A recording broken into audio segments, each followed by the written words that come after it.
Welcome back to my channel again. Magandang araw sa inyong lahat.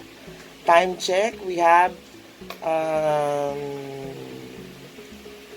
5:18 na po ng hapon.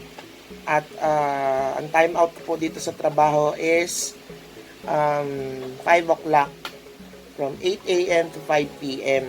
And then, nag-i-stay nga po ulit ako as usual practice, as daily routine, na piniprepare ko yung mga kakailanganin kong documents for tomorrow para medyo mabilis lang ang processing at ma-attain ko lahat ng mga required sa aking activity for tomorrow. At pasensya na po minsan sa mga pagbablog ko at nagkakataon naman during this past few activities na I have this uploaded vlog na nagkakapare-pareho yung aking mga sinusuot na damit. Hindi po namin uniform to at lalong hindi naman po na mahirap po ang inyong lingkod para magpaulit-ulit. No, nagkakataon lang. Siguro parang there is a sudden momentum para nagkakataon na kapag suot ko ito or sa araw na ito is nagkakaroon ako ng parang juicy ideas and some of the gusto kong mag-share ng thoughts for this particular day na nagkakataon naman na lagi ko na natataon na nagsusuot ito at saka yung isa kong gray na suot. And then pinapa-intindi ko po ulit sa aking mga audiences, sa aking mga followers, for my 150 plus subscribers. Thank you very much. May bagong isa tayong subscriber. Welcome to my channel. At lagi ko pong ipinaiintindi sa inyo na tapos po lahat ang aking admin work. Tapos po lahat ang aking activity for today.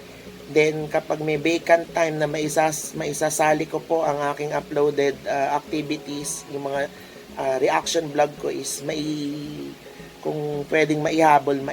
At humihingi rin po ako ng paumanhin kung medyo nagagamit ko po itong opisina ko at saka yung nakikita nyo naman po yung background na for my YouTube vlog. And I don't want to give some speculations na ginagamit ko itong aking trabaho para maipasok itong vlogging. No, this is for the dissemination of information. And then this is a great way, an activity for my students to know the trend, the latest trend and news for today at may reaction vlog ang kanilang official. Di po ba? Nagkakaroon ng mas malawak na pag-intindi sa personalidad ang mga estudyante tungkol sa kanilang opisyales at makakapag-relate sila or makakapag-share sila ng kanilang mga mostly or probably mga experiences and asking guidance kung makikita nila mismo yung tao na involved na official nila na creatively and then freely giving a reaction to a certain topic or situation on the new trending for today nowadays din. Sana naman maintindihan po. This is a more on information drive for them to know what is the latest and what would be their reaction recently into a certain subject or situation. Okay, let's move on. Ito na po ang ating nagbabagang topic for today na bibigyan natin ng reaction. Ito nga po yung pagpapanggap na pulubi ng isang sikat na vlogger na lahat naman is nakakakilala. Isang sexy actress and YouTube vlogger, sabihin natin YouTube sensation and influencer, Miss Ivana Alawi. Ito po yung recently na nangyari noong correct me if I'm wrong noong March 20 nagkaroon siya lang parang social experiment na magdi-disguise siya as a pulubi or more on taong grasa, pero hindi naman eh. Basta naka-cover lang naman, tapos medyo marumi lang yung damit, something like that. Tapos medyo nag-wig, something na ganun. Tapos, nagkaroon siya ng chance na makipag-interact doon sa mga tao sa iba't ibang parte ng Metro Manila, na nakakatuwa namang isipin na sa panahon pala natin ngayon is meron pa palang mga tao na handang magbigay ng tulong at sa kanilang maliit or malaking paraan, bibigyan kanila ng kung anong bagay na pwede nilang i-share sa'yo or pwede nilang maibigay bilang tulong sa kanilang kapwa. On that special manner of kindness na ipinakita ni Miss Ivana Alawi, hindi lang siya pointless as a sexy actress, hindi lang siya isang YouTuber, hindi lang siya isang influencer, bagkus is pinakita pa niya to encourage more people to do kindness. At hindi pa pala huli, meron pa palang present na kindness sa paligid natin during this trying times of the pandemic, hindi po ba?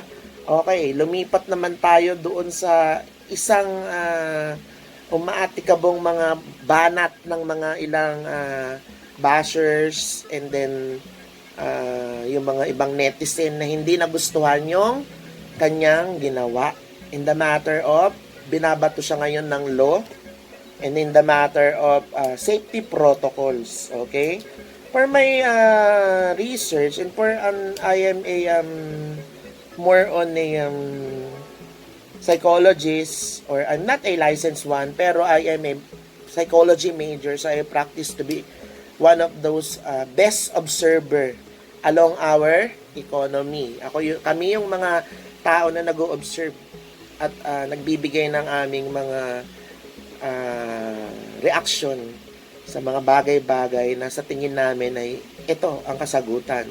Or we can have our express our ideas, our certain views to a certain topic. Yan lang po. Hindi po kami nagmamaronong or kami ang professional sa hanay na ito or sa discipline na ito. Okay, first, ano ba yung pwedeng ikaso kay Miss Ivana at binabanatan siya ng isang YouTuber din na ngayon ko lang nga napanood yung ano niya napanood yung kanyang vlog recently, at talagang pinunterian niya si Miss Ivana, yung isang YouTuber na yon. At nakakahiya is nandoon siya sa hanay ng professionalismo ng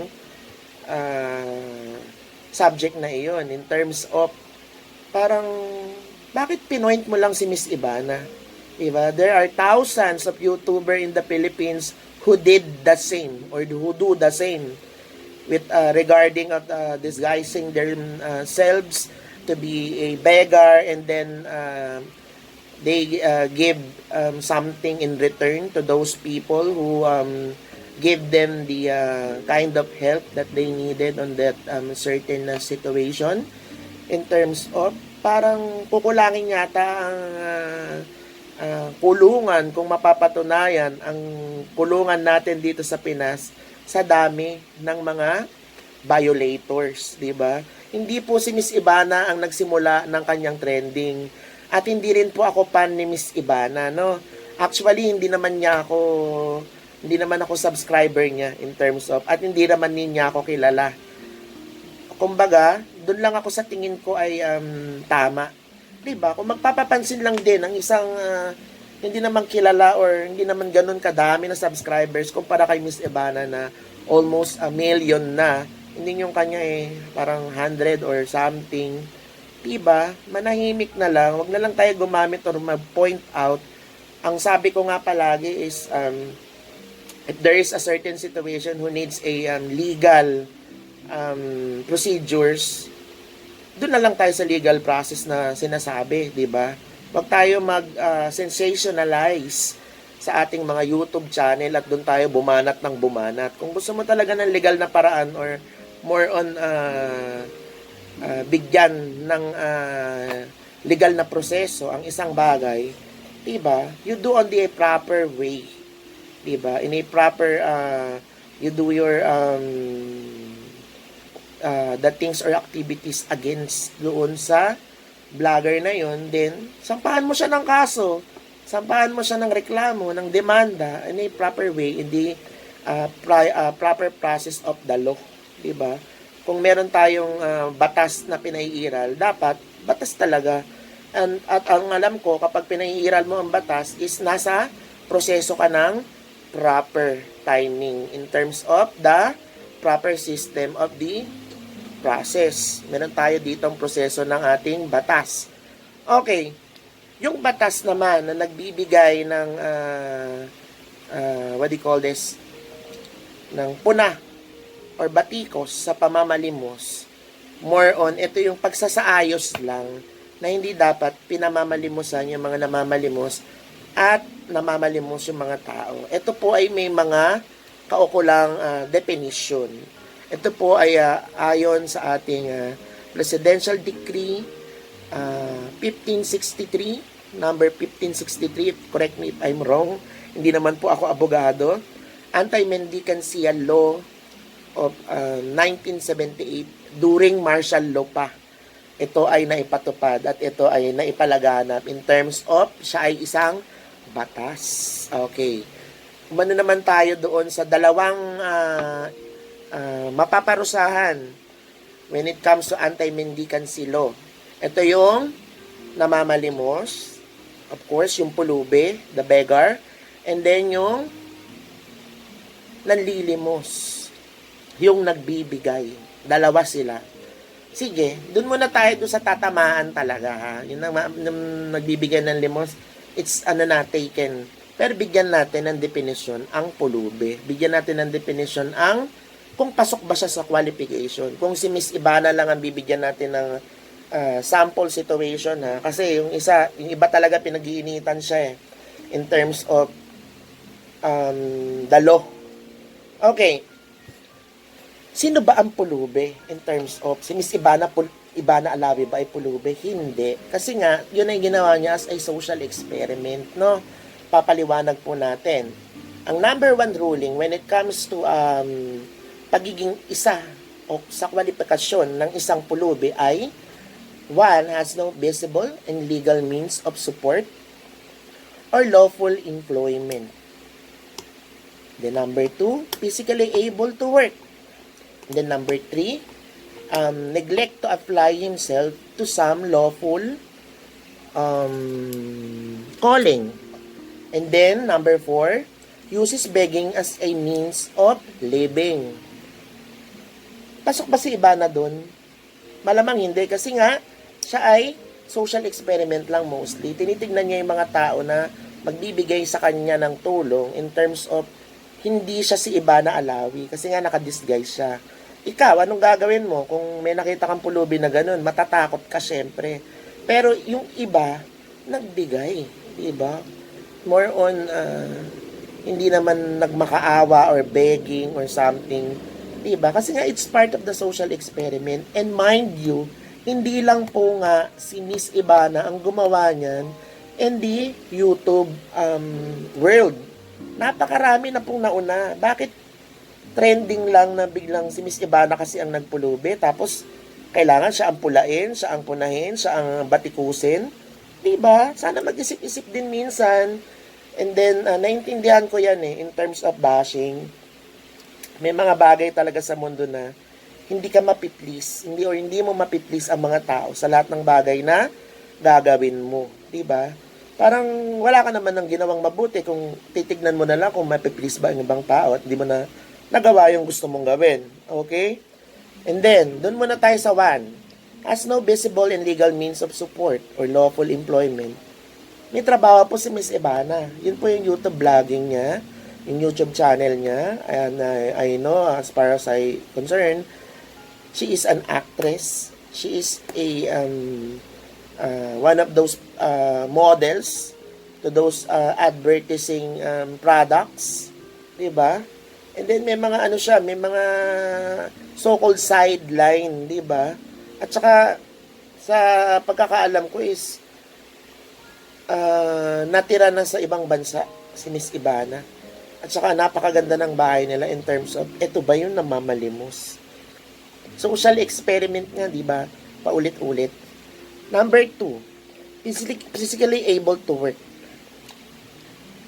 Neglect to apply to himself. Diba? Hindi ba siya nagtatrabaho para sa sarili niya at hindi niya ba alam ang mga bagay na kinasasangkutan niya in terms of employment? Number 2 is physically able to work. May kakayahan ka magtrabaho. Of course, Miss Ivana is pasok doon. May kakayahan siya magtrabaho. I'm sorry. Number 3 pala yung neglects to apply to himself to some lawful calling. Diba? Tinanggihan ba niya magtrabaho? Or ayaw niya magtrabaho? Nagtatrabaho siya. Diba? Paulit-ulit. Redundancy. 4, uses begging as a means of living. We know, Miss Ivana Alawi, nabubuhay ba sila ng pamilya nila sa pamamalimos? Diba nga? Open book naman yung buhay nila eh. Ang mother niya, ang sinasabi niya, nag-laundry woman, naglilinis ng kuko for them to have some money for their routine basic needs. Kasi nga, 'di ba, galing sila sa ibang bansa tapos parang nagkalabuan yung parents.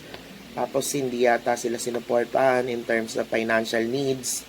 Tapos nagtatrabaho yung nanay niya. Proud naman sila na gano'n at wala naman napabalita na nabubuhay sila sa limos. Diba? Hindi pasok si Miss Ivana doon. Number 2 lang siya sa physically able to work. Yung 1, 3, and 4 hindi. Kaya, as far as I know, hindi pasok si Miss Ivana na mapaparusahan as pulubi. Hindi po siya pasok. Pasensya na sa mga matatalas ang dila dyan na netizen and bashers na nagpula kay Miss Ivana.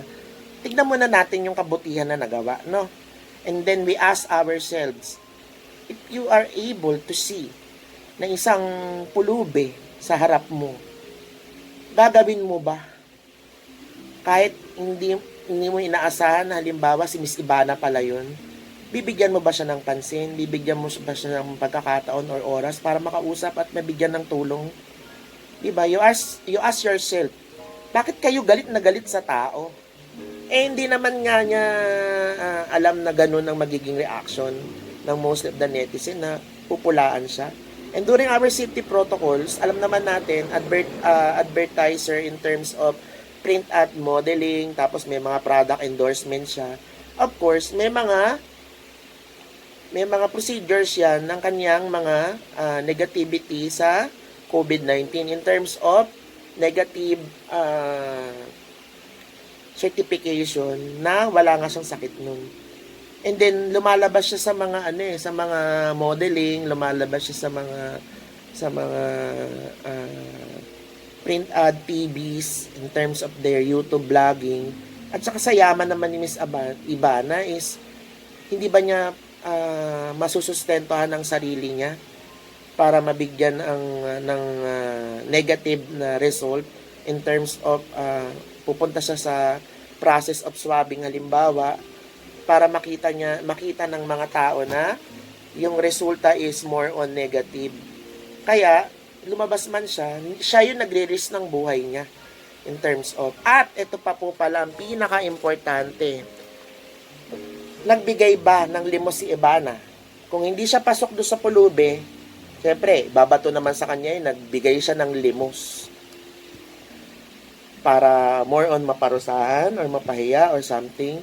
Isipin po natin, sa pinanood nating vlog during those time, sa ₱1 na binigay ng isang involved na tao doon for Miss Ivana is katumbas niya ay 1,000. Nagbigay ng ₱5, 5,000. May nagbigay ng pinakamalaki doon is 20 pesos na binigyan niya ng 20,000. Yung mga tao ba na yun na nanghingi ba sa kanya? Di ba? Yun ay papasok siguro sa more on regalo sa mga tao. Yung nagtitinda ng yung nagtitinda ng mga sari-saring mga plastic wares. Yung nagkakariton na binigyan niya ng pera. Nanghingi ba kay Miss Ivana yun? Uy, artista ka, pahingi naman ako. Hindi naman siya nanghingi. And mostly, hindi rin sila pasok sa number 4 na use begging for their means of living. Why? Kasi nga, nagkakariton yung mama, siya ay naghahanap buhay. Especially yung mga nahingan niya rin. Yung meron pa siyang nahingan doon sa may plaza na 20 pesos na tinatanong na saan gagamitin ng pera or parang kinakausap siya. Bakit? Tayo ba, nagkaroon ba nga tayo ng pagkakataon nakausapin ng mga pulubi na nakikita natin sa daan or madalas lagi tayo ay nagsasawalang kibo. Dahil bukod sa may ibibigay naman tayo is nandidiri ka or ayaw mo silang kausapin because meron kang something na naaamoy against sa iyong nostrils galing sa kanila. Did you ask yourself na ganun ba ang panuntunan ng pagpapakatao dito sa mundo? Diba? More on the things that we should learn is to accept others as their meant, kung ano man ang form, kung ano man ang amoy, kung ano man iyan. Kasi yun ay lugar ng pagpapakatao at mas lamang ka sa kanila. Why? Kasi nga you are able to work, you are able to get some money for living. Sa kanila ba? They have no means of living. Kaya nga pasok sila sa pulubi. Kung may pakukulong siguro or gusto nyo talagang parusahan si Miss Ivana, ang dami nyong ikukulong na YouTube vloggers and then ang dami rin ikukulong na pulubi sa daan. Diba? As of this moment, during pandemic, nakakakita nga ako sa labas na kumakain ng basura eh. Yung mga galing sa restaurant na basa na, yung kumbaga nang galing na siya sa yung pagbabanlaw ng plato. Tapos iniipon nila, kinakain. It breaks my heart. Kung ano lang meron ako, pupunta ako ng isang fast food or something, magte-take out ako. Tapos talagang ayaw ko na buksan yung mata ko eh. Na titingnan mo yung kapwa mo is kumakain ng ganun. During this pandemic, na walang-wala talaga ang mga tao. Imbis na magsiraan at magbatuhan tayo ng batikos at puna, sana magsimula sa sarili mo na tumulong ka na ba sa kapwa mo as of this moment? Meron ka bang nagawang na mabuti sa kapwa mo? Di ba? Kung batikos at pamumuna at pamimintas at kung ano-ano mang pagpapaliwanag ukol sa batas na ginagamit mo against sa isang tao, iswag na lang. Hindi natin kailangan yan during this time. Kailangan natin is more on unity. Di ba nga ang sabi sa more on ating government, ang ating standing quote is, we heal as one. Diba? Tayo ay gagaling. Sama-sama tayo na matatapos itong pandemic na ito. Yun nga, hindi po nagbigay ng limos si Ivana, bagkus ay pasok po iyon sa pagkakaalam ko po, no? Hindi po ako abogado o professional sa larangan ito, pero sa akin pong palagay, yun po ay regalo sa mga tao. At kung gusto niyo po maparusahan si Miss Ivana, pasensya na po, hindi po siya pasok sa pagkakaalam ko. Hindi siya pasok in terms of, sana po igalang po natin ang ating sari-sariling opinion sa isang bagay at wag po tayo magbabash-bash in terms of yun lang ang pagkakaalam mo. Kailangan tingnan mo rin yung both sides, tingnan mo rin kung ano ba talaga ang nangyayari sa paligid mo. May nagawa ka ba sa kapwa mo? Okay. And then, saludo ako sa iyo, Miss Ivana Alawi. Keep up the good work. Hindi mo ako subscriber, no? Pero I am beginning to like you and siguro one of this day, magiging subscriber mo na rin ako. Marami pong salamat, Miss Ivana. Pagpatuloy niyo po yan. Sampu ng lahat ng may mabubuting puso na ating mga YouTube vloggers around the country. Let us make the Philippines or let us make the world or our country itself the most colorful one in terms of kindness and beautiful form of our heart by helping others in terms of kung ano lang kaya natin gawin, itulong natin. Okay? Magsimula tayo ngayon sa vlog ko na ito or sa mga papapanood pa ninyo. Marami pong salamat at God bless us all.